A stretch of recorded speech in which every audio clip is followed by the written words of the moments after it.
The kettlebell swing.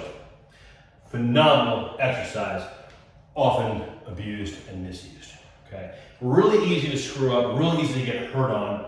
If you get it right and you slow down and you listen and you practice your technique, it becomes a really powerful exercise.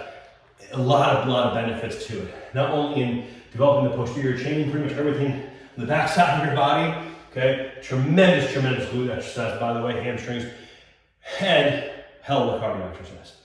So, with the kettlebell swing, let's go ahead and break this sucker down. First and foremost, you'll notice that I start with the kettlebell on the ground to kind of hike it back. I will see people, I will explain this, and they'll still go ahead, and what they'll do is they'll grab the weight, and they'll start here, okay? Now, if you're using a weight that's actually appropriate, it's heavy, it's not a good way to start at all. It's a terrible way to start. What you actually want to do is start here, in this position, hike it back, right? So what we're doing, you'll notice I'm trying to snap, you're not actually gonna do it, but imagine trying to break the kettlebell, that's settling your shoulder blades into the right place, right?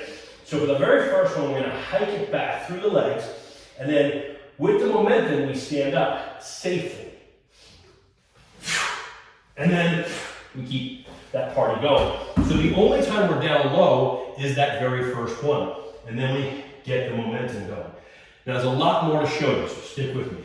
So the first thing I want to do is turn this way and help you understand where the kettlebell is. The kettlebell is traveling between this triangle basically right here. You're keeping it high between the legs, okay? You don't want to go too far below the knees, because in order to do that, what's going to happen?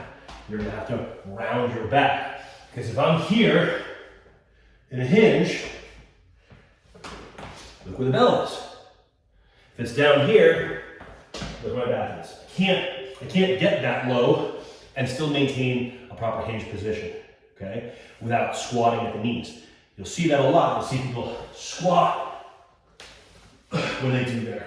I've even seen quote unquote professionals on YouTube and TV show the squat. There's no squat in the kettlebell swing. It's a hinge-based exercise. The knees are bent, but not bending, okay? So it's like a hinge or RDL with a lot of explosion going on. Now the kettlebell is gonna just get this arcing momentum going, but it's not because I'm using the weight like this. This weight's very, very light. I'm not doing this, right? You're using a weight that you cannot lift up, right? I'm just using this for the video, right? The weight is the one that you cannot actually front raise. If you can front raise it, it's too light. There's a good way to check it out, right? So, what's getting it up? The hips. The drive of the hips forward. So from this back position here, when I come forward, I'm driving the hips to the wall there and squeezing the glutes tight, squeezing the quads tight. Well, where's the energy going to go from that swing? It's going to come through the hands, right? The arms. It's going to come right up and it's going to create that. And then it's going to get to the top, and what's going to happen? It has to go the other way. And we're going to follow through and then snap the hips. We follow through and snap the hips. Now, on that follow through, very important, that kettlebell's going to come through the legs. Again, it's going to come high and will actually tap you on the butt. If it's not tapping you on the butt, chances are you're too low with your kettlebell and you're endangering your lower back. Okay, so let's see what it looks like once again. Get in position, hike it back. Tap the butt, tap the butt. Now, you'll notice the breathing. I'm exploding the breath on the way up. As I'm doing that, I'm actually locking the abs down. So I'm purposely squeezing the glutes, the quads, and locking the abs down in this position here to help stabilize the lower back and not let the weight get away from me, okay? With the kettlebell swing, at the top, the kettlebell becomes weightless. And if you were to let go, don't let go, it would go straight up, or it would actually just float. It would not go forward.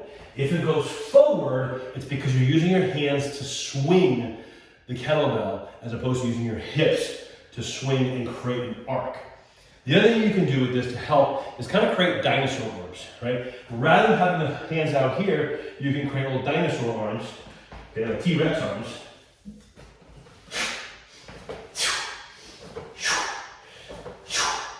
I actually really like that just when I get to a heavier load because it's not going to pull me. I'm not going to make a mistake. I can really keep my shoulder blades together and focus on that so that most of the work is being done by the glutes and the hamstrings. Now, when you're done, especially if you're using a heavier weight, you want to come to a controlled stop, and the way you do that is kind of the reverse of how we started. We actually squat it to the down position. So it looks like this. You don't want to just jump it, right? So if I'm going, right? Watch. Come down, woo, squat down. So it's like you slow it down a little bit, right? So you can see the start and the end looks pretty similar. Okay, a little bit more of a squat on the put down there though, just to get rid of the weight. So a lot happening with that swing. So please pay very, very, very, very close attention to all the pointers that are in there. Okay. Now I'm going to show you one other advanced variation for those who are ready for it, or it's a variation where maybe you're stuck with a little bit of weight. You don't have enough weight, right? You've mastered the mechanics, but now you're like, well, I don't have enough weight to go up. Well, I can do a one arm version or an alternating arm version, okay? And there's a key difference in the grip when you're doing the one arm, right? It's not just come here and take one hand off or put the hand in the center. We actually turn the bell a little bit, more of an angle, and we say thumb in the bum, right? That's what we're doing. So there's this downward angle of what's happening. So here,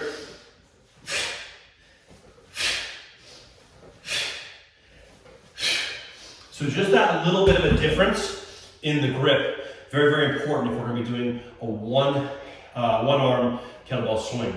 And if we're doing an alternating, we're kind of just shifting and shifting. Watch.